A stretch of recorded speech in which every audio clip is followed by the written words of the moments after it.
Welcome into the Chicago Toddcast. My name's Todd. I'm your host for the show, and I just want to start by doing a little introduction of myself. And this is obviously my first episode, um, and the reason I'm doing a show like this is because I just love sports. I love Chicago sports, except the Cubs. I love the White Sox, the Bears, the Bulls, the Blackhawks, and the beautiful thing about YouTube is you can start something up like this, and it gives you a platform to just talk about sports, live that passion that you have, and not just sports, it's really anything. So, my name's Todd.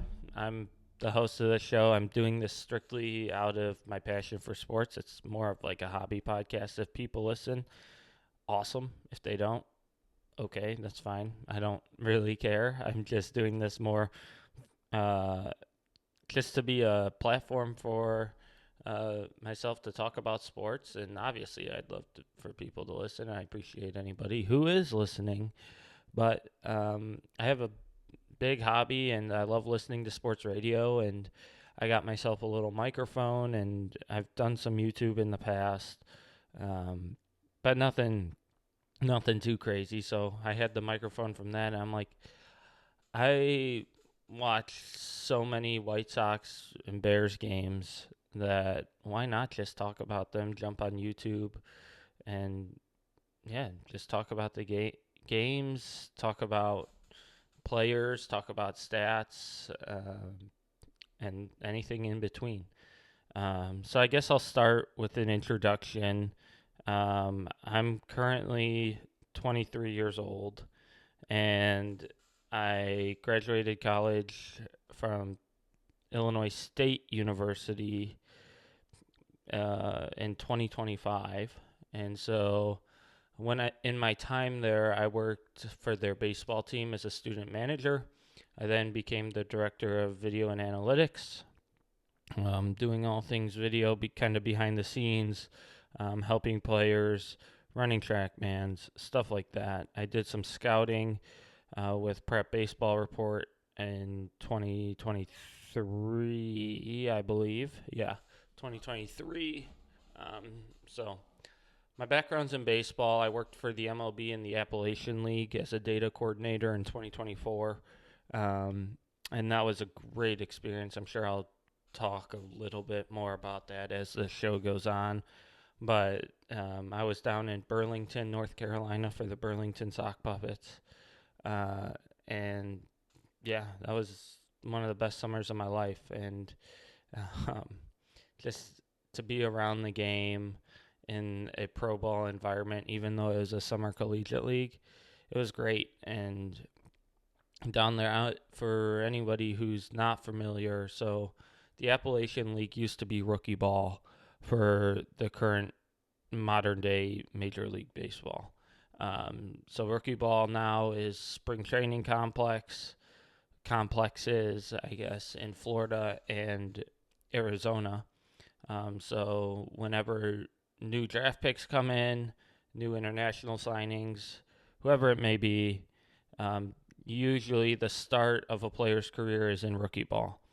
So they're playing on the backfields of these spring training complexes, all in one spot so they don't have to travel. Well, back maybe about 10 years ago, maybe even a little later than that, maybe 2017, 2018, the Appalachian League used to be that rookie ball league. So it wasn't at the spring training complexes. It was now these young rookies just starting out in their professional career were in the Appalachian League. And I'm talking going to these really, really small towns, living in the middle of the Appalachian Mountains, traveling around to about, I think there's 8 or so teams now. There might have been more back in the day. I'm not sure. But, I mean, there's Vladimir Guerrero Jr. started for the Bluefield Ridge Runners.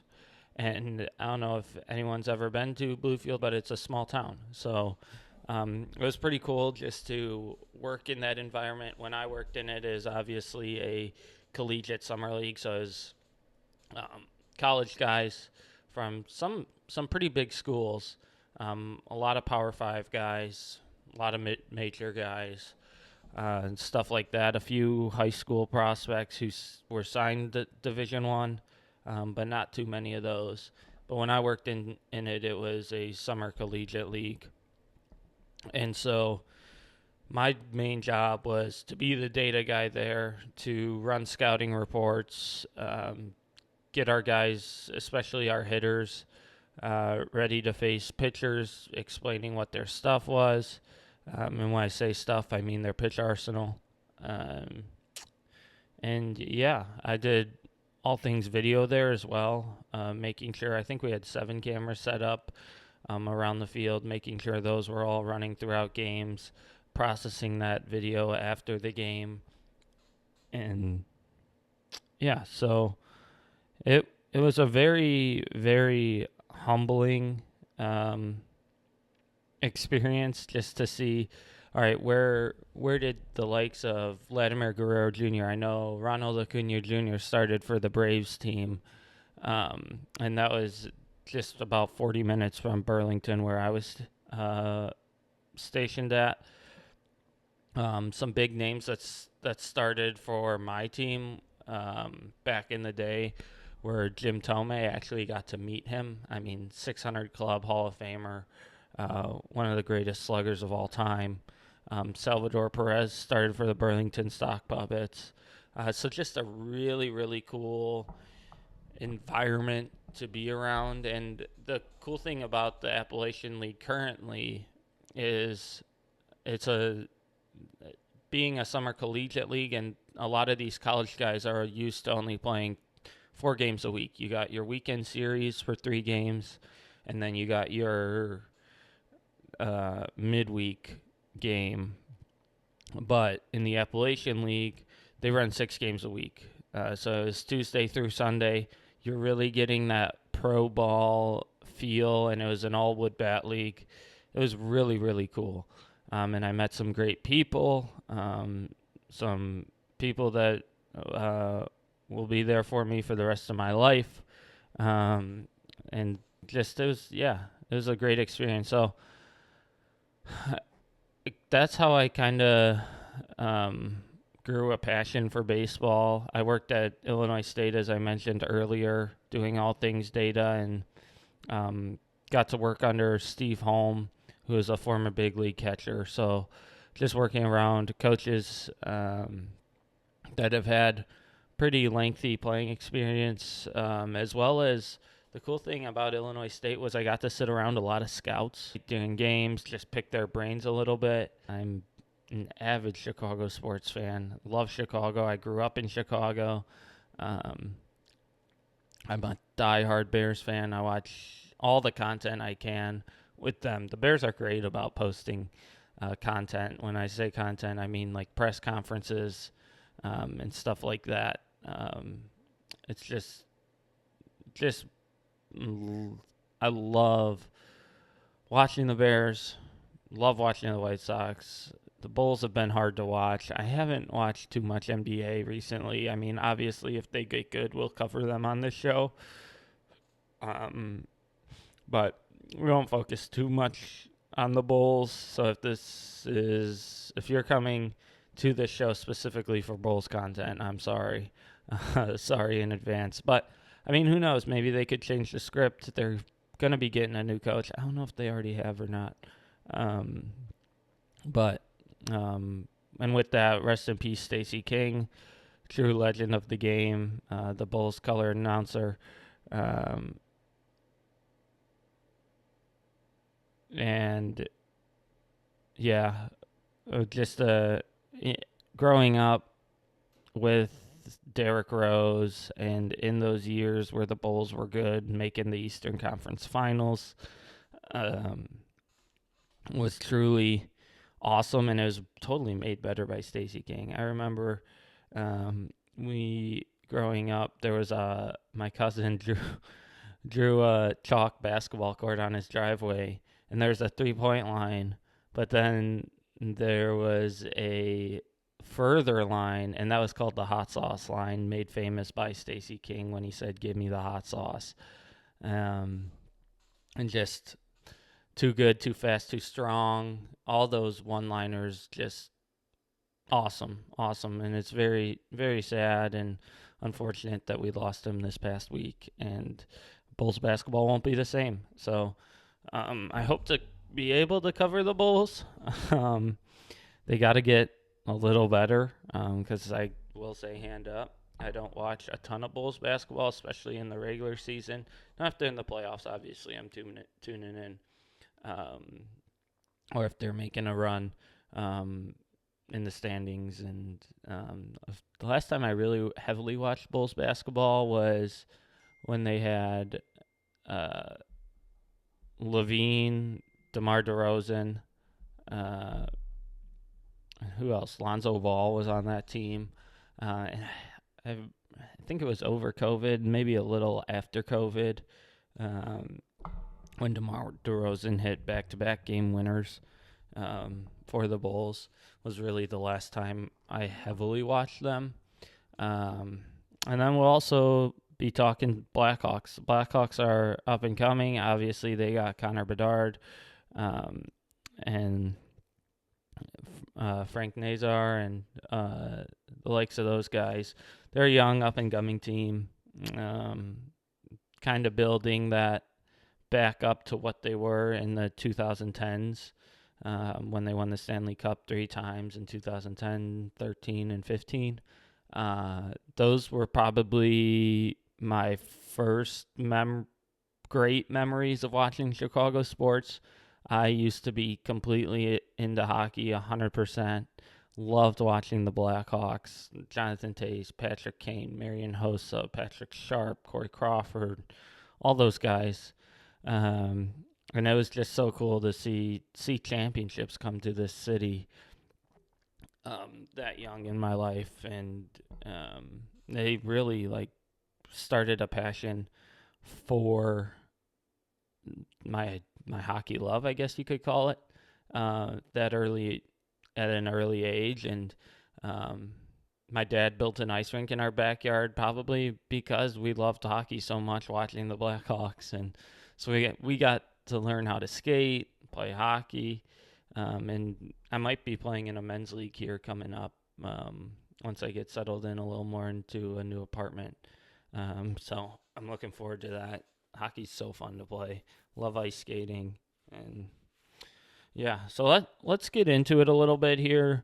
That's enough about myself and this podcast, but going into it, I want to start with the White Sox. Just give a general season recap for you guys with this being the first show.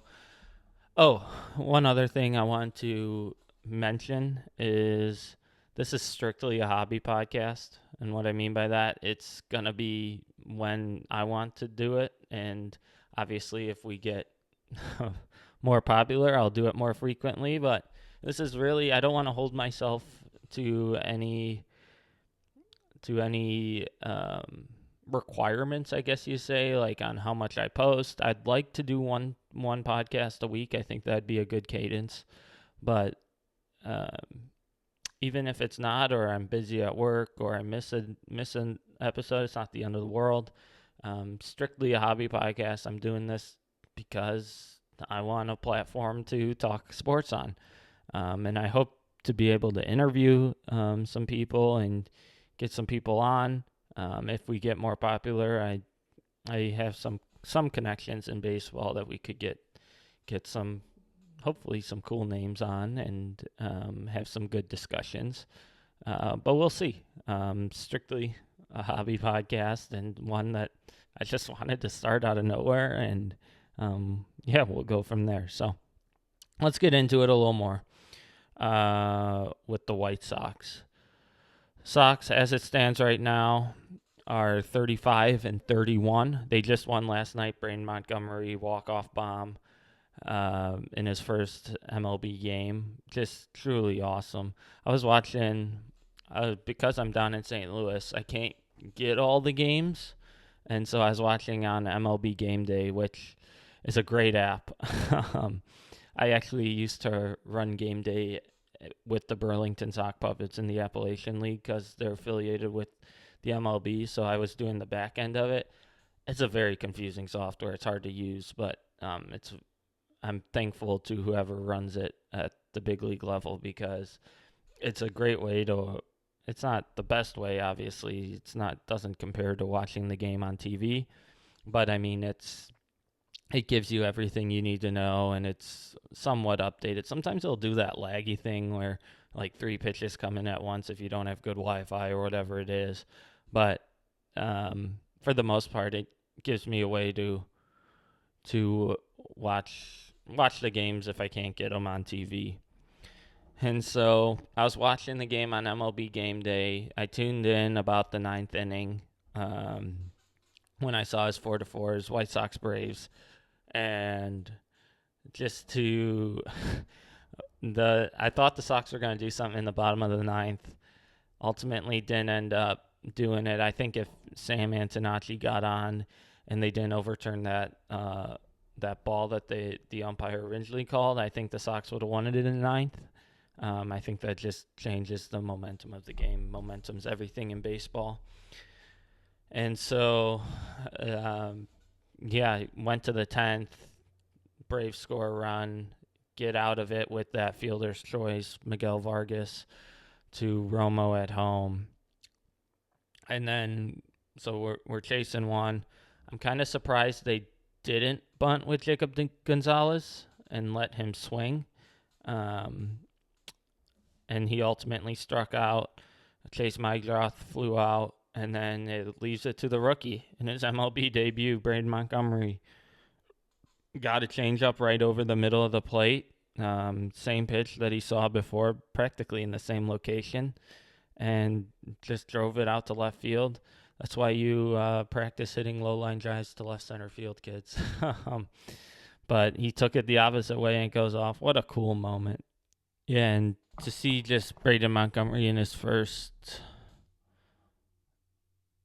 MLB game be able to drive that ball out to left field, opposite field, to walk off the arguably the best team in baseball in the Atlanta Braves is truly, truly awesome. And I mean, that just is a resemblance and a story that has just continued throughout this whole season for the Chicago White Sox. A team that came into the year without having any expectations. I mean, your diehard fans knew what prospects were coming up and had some hope, but a lot of that was fueled with Kyle Teel.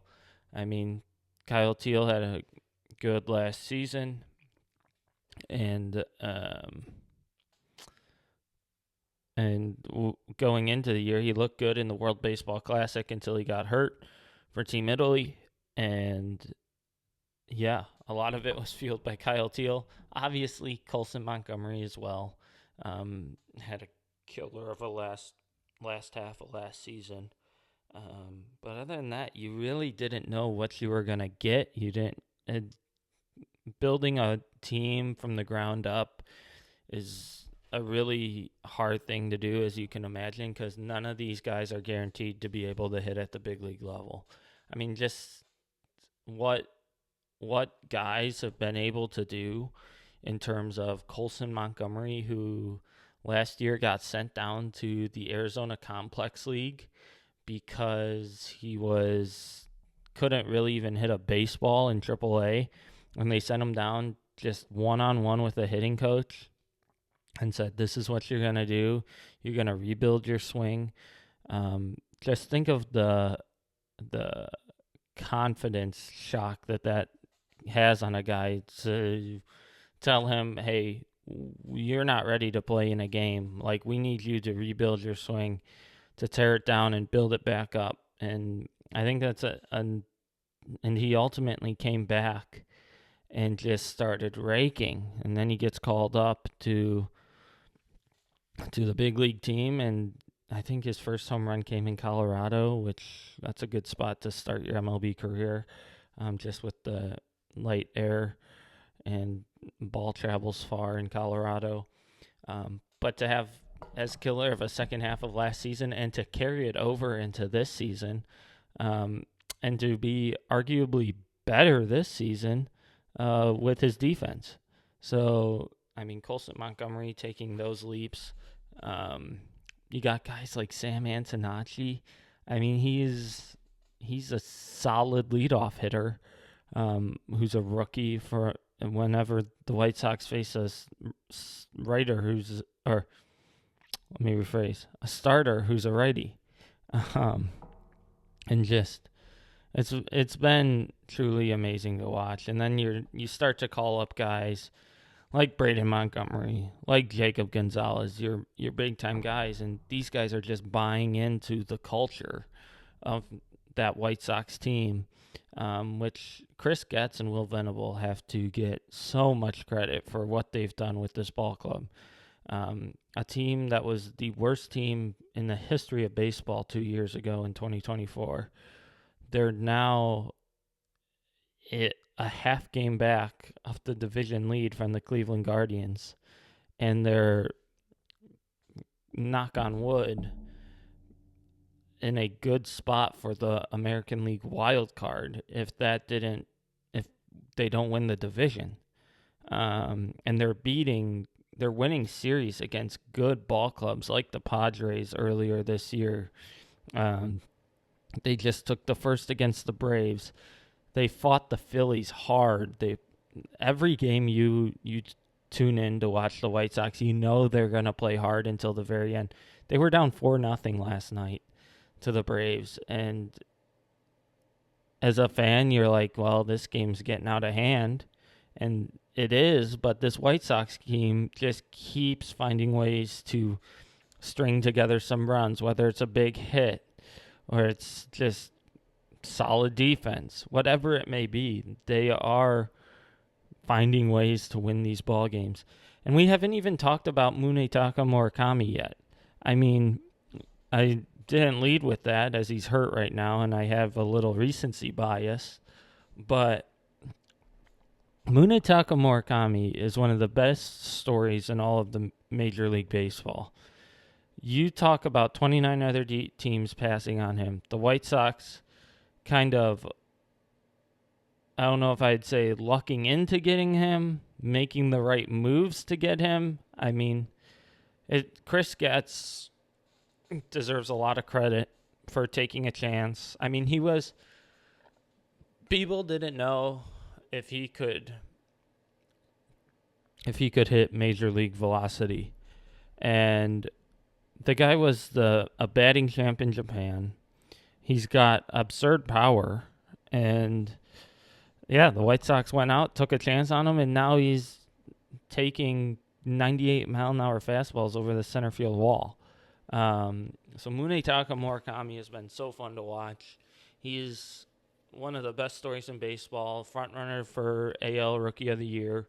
If you're the White Sox, you got to try and lock him up. He's fitted into this ball club and into America. I mean, that's something all these foreign players that come over, especially these Japanese guys that come over and they don't really play any minor league baseball to get acclimated. I think it's the NPB, Japan's Major League Baseball League, and so they're pretty ready. There's a pretty high level of talent in Japan, and so they come over and they just start playing. Like you think of Shohei Ohtani, Yoshinobu Yamamoto, a pitcher from the Dodgers, Roki Sasaki from the Dodgers. All these guys, they kind of just go right into the big league team, and so it's hard to get acclimated just culturally with the team. A lot of times there's a language barrier.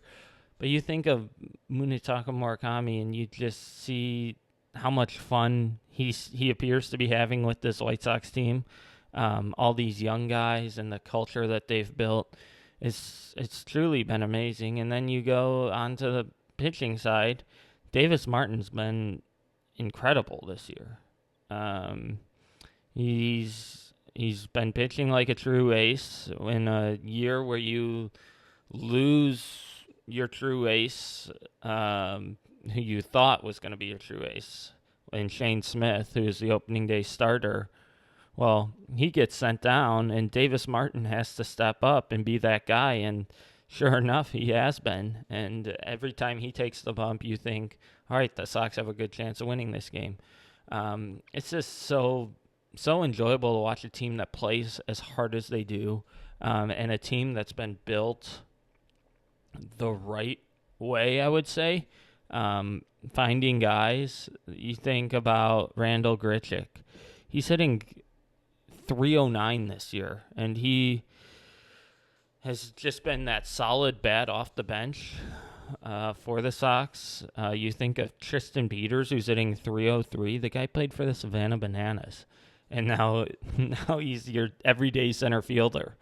Like I said, Sam Antonacci, you know what you're going to get in Chase Mydroth, the high average guy with a little pop. Miguel Vargas has taken another leap forward. He's really showing that power with 16 home runs, hitting 243.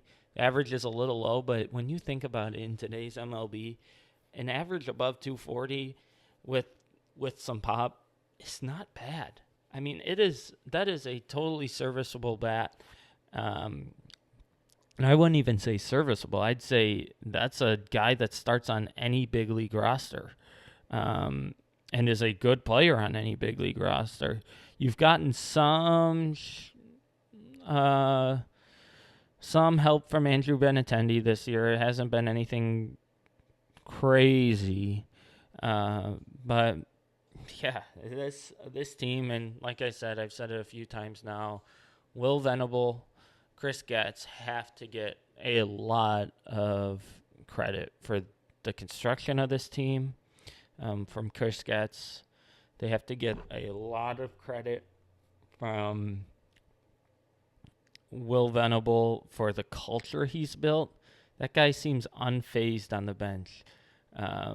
He's built a team that believes in themselves, a team that knows they can win every game they're in, no matter how far they're down, no matter who they're playing, and can ride momentum. It's a hard thing to do for 162 games, to keep the pedal to the metal, keep playing hard. But you got a lot of guys on rookie deals. You got a lot of guys who aren't getting paid a lot, and they just want to go out and prove themselves, earn those bigger contracts. And so the White Sox, it's been an amazing year so far. One that has been so fun to watch. I remember I watched almost every game in 2021, and even that team I wouldn't say was as fun as this team is. And the reason I say that is because you expected them to win. They were the favorites. They should have won. They should have been even better in the playoffs than they were with their roster, or at least how much their roster was getting hyped up in terms of prospect rankings and stuff like that. This team, yeah, they had a good farm system, and it was one of the top in baseball. But this team is just fun to watch. They play hard. They play fast. They play the right way. I love how Will Venable coaches. I mean, he is not scared in the slightest to shake things up. We've seen it multiple times this year with an opener instead of a starting pitcher, just to, if there's a lot of lefties at the start of the order, we'll open with a lefty starter or a lefty opener. And it's just, he's not scared to play small ball. He's not scared to pull. There was a game early on this year where Sir Anthony Dominguez, who was the closer at the time, came in the 8th inning because Will felt we needed to get it to the 9th, tied. And he felt the feel of the game and how it was going, and decided to pull the trigger on Sir Anthony Dominguez in the 8th inning. And it's just those little things where you're like, man, Sox got a good manager. And yeah, it's just been so fun to watch. So I'll leave you with that. I know I rambled on a little bit there, but it was all good stuff. Anytime we're talking White Sox baseball and they're winning, it's great.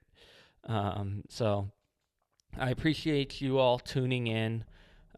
Thank you for coming on and listening to the Chicago Toddcast. This is the first of hopefully many episodes. Like I said, it's strictly just a hobby podcast. It's something I wanted a platform to talk Chicago sports.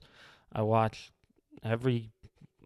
most White Sox and every Bears game. I want to start watching more Blackhawks and hopefully Bulls games if they're good. But guys, I really appreciate it. Don't forget to like and subscribe. It sounds so cringy to say that, but please do. And so, yeah, I appreciate you guys jumping on. Again, my name's Todd. This is the Chicago Toddcast. I'll see you guys next week.